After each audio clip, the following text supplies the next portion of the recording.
और आइए अब बात कर लेते हैं रशिया यूक्रेन युद्ध की। आज युद्ध का है 56वां दिन। यूक्रेन की बर्बादी का आंखों देखा हाल आप तक पहुंचाने के लिए एबीपी न्यूज की टीम वहां पर मौजूद है। युद्ध किन हालातों में और कैसे लड़ा जा रहा है, यह दिखाने के लिए मेरे सहयोगी मृत्युंजय सिंह अपने साथी आसिफ खान के साथ जंगल में 23 किलोमीटर भीतर पहुंचे, जहां रूसी सेना अपने बंकर, अपना बेस यहां पर बनाकर रखा हुआ था। ग्राउंड जीरो से देखिए हमारी रिपोर्ट।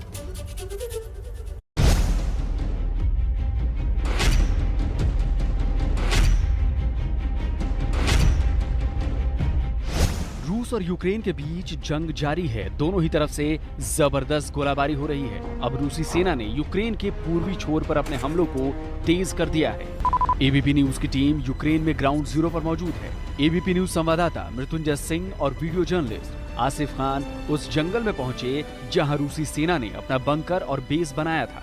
38 दिनों तक रूसी सेना यहीं पर रही। इस बंकर तक पहुंचने के लिए एबीपी न्यूज की टीम जंगल में 23 किलोमीटर अंदर गई।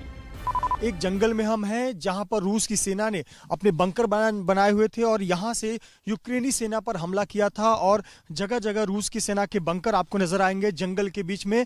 एबीपी न्यूज़ की टीम यूक्रेन में है और हम उस बंकर में पहुंचे हुए हैं जहां पर रूस की सेना थी। और ये देखिए यहाँ पर रूस की सेना ने यहाँ अपना हथियार सेटअप किया हुआ था और इन जगहों पर बैठकर रूस की सेना ने यहाँ पर फायरिंग की थी। जंगल में लड़ाई लड़ी जा रही थी। जिस बंकर में हम हैं हमने यहाँ पर इजाज़त लिया हुआ है, यूक्रेन की सेना ने हमें परमिशन दिया हुआ है, क्योंकि इस जगह से एंटी माइनिंग का काम हो चुका है। यानी जब सेना पीछे हटती है तो वहाँ माइंस बिछा देते हैं ताकि बाद में जो सेना आए वो घायल हो जाए और ब्लास्ट हो जाए तो उसमें उन्हें नुकसान हो जाए। लेकिन यहाँ एंटी माइनिंग हो चुका है क्योंकि उन्होंने हमें बताया कि किस किस क्षेत्र में आप रिपोर्टिंग करिए और इसलिए हम यहाँ तक पहुँच पाए हैं। रूसी और यूक्रेनी सेनाओं के बीच कितनी भयानक जंग यहाँ हुई थी उसका अंदाजा आपको यहाँ की तस्वीरें देखकर लग जाएगा। जगह जगह मौजूद गड्ढे बता रहे हैं कि यहाँ पर मोर्टार के गोले गिरे थे। जबरदस्त लड़ाई हुई थी। जब यहाँ बंकरों में लड़ाई हो रही थी तो यहाँ पर भी मिसाइल अटैक हुए हैं। जहाँ जहाँ मिसाइल अटैक हुए हैं, जहाँ जहाँ मोर्टार गिरे हुए हैं, वहाँ इस तरह से बड़े बड़े गड्ढे हो गए हैं। ये रूस की सेना का बंकर जहाँ पर फिलहाल अब सेना पीछे हट गई है और ये तस्वीरें आपको दिखाते हैं। देखिए बंकर किस प्रकार से यहाँ पर है और यहाँ से सेना ने पोजीशन लिया हुआ था। इस जगह से फायरिंग करने का रेंज बनाकर बीच में जंगल के बीच से एक रास्ता गुजरता है। अगर टैंक जाते हैं तो वहाँ निशाना साधा जाता है। और कैमरामैन आसिफ, अगर आप सुरक्षित यहाँ आ सकें तो मैं आपको दिखाऊं कि ये देखिए बंकर के अंदर रहने की जगह।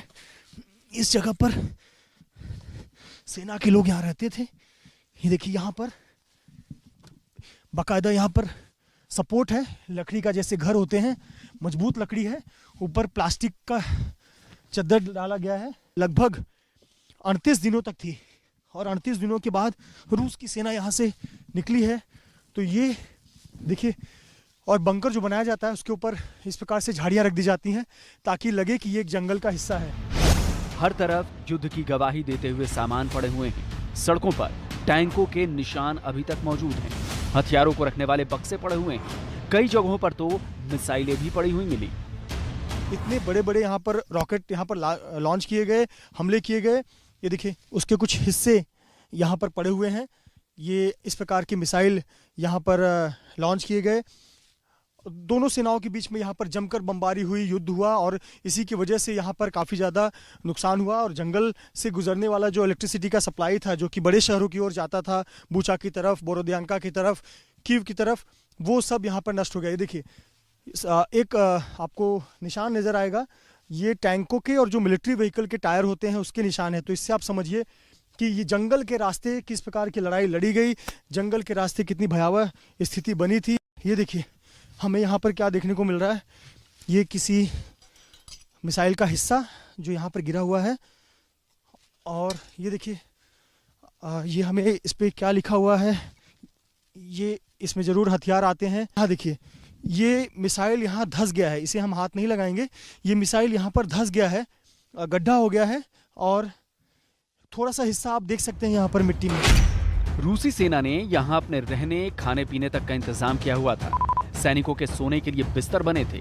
ठंड से बचने के भी सारे इंतजाम रूसी सेना की तरफ से किए गए थे। कि रूस की सेना लगभग 40 दिनों तक थी। 40 दिनों तक रहने के लिए उन्होंने अपनी पूरा इंतज़ाम किया हुआ था। खाने पीने की चीज़ें हैं यहाँ, जगह जगह देखिए, यहाँ आपको सब कुछ मिलेगा। ये देखिए, ये खाने की चीज़ें, यहाँ जैम है, सब कुछ, पानी का बोतल है, ये कुछ खाने की चीज़ लग रही है। यहाँ मोमबत्ती भी यहाँ पर है, छोटा सा बर्तन है, और ये पूरे खाने पीने के पैकेट्स यहाँ पर फैले हुए हैं। चूल्हा देखिए किस तरह से बनाया गया है, 2 लोहे के जो रॉड्स हैं उसके बीच में ये चूल्हा बनाया गया है। यहाँ पर वो खाना बनाते थे। इस प्रकार से यहाँ पर रूस की सेना यहाँ पर थी। आपको ये देखिए बंकर, यहाँ रहने का भी ठिकाना है। इस प्रकार से इन्होंने यह बंकर बनाया था कि आसानी से रह सके। जरा कैमरामैन आसिफ थोड़ा सा कैमरा नीचे करके दिखाएं। यहाँ कंबल भी है, गद्दे भी हैं। इस ठंड में यहाँ पर रूस की सेना तैनात थी और उन्होंने अपनी पूरी व्यवस्था कर रखी थी। एबीपी न्यूज ने पूरे इलाके की पड़ताल की। जमीन पर पड़ी गोलियां दिख रही थी। रूसी सैनिकों के जूते, कपड़े और जैकेट भी यहाँ दिखे, जो शायद छोड़कर चले गए होंगे, या फिर ये उन सैनिकों की होगी जिन्होंने अपनी जान गंवा दी होगी। आपको एक दिलचस्प तस्वीर दिखाते हैं। देखिए, हमले में गोलीबारी भी हुई थी। एक गोली देखिए यहाँ लगी हुई है। इस गोली को देखिए, लकड़ी का ये गत्ता है, टुकड़ा है, और उसमें ये गोली आकर धसी हुई है और उस पर कुछ संदेश लिखा हुआ है। ये हमें भाषा समझ में नहीं आती। ये मुझे लगता है यूक्रेन की सेना का बुलेट होगा, क्योंकि यहाँ देखिए यूक्रेन का एक साइन, जो इनका राष्ट्रीय चिन्ह है, उसका साइन है और कुछ मैसेज लिखा हुआ है। तो इससे आप समझिए। और ये देखिए बुलेट्स, ये बुलेट्स देखिए, बहुत सारे यहाँ पर बुलेट्स हैं, यानी यहाँ जमकर गोलीबारी भी हुई होगी। और ये देखिए रूसी सैनिकों के कपड़े हैं यहाँ पर, उनके जूते हैं, उनके कपड़े हैं, उनके इस्तेमाल की गई चीज़ें हैं। यहाँ पर जैकेट्स नज़र आ रहे हैं। कुल मिलाकर यहाँ की लड़ाई भले ही खत्म हो गई है, लेकिन यूक्रेन में सैकड़ों ऐसी जगह हैं जहाँ पर अभी भी जबरदस्त जंग जारी है। ये खत्म कब होगी, कुछ कहा नहीं जा सकता।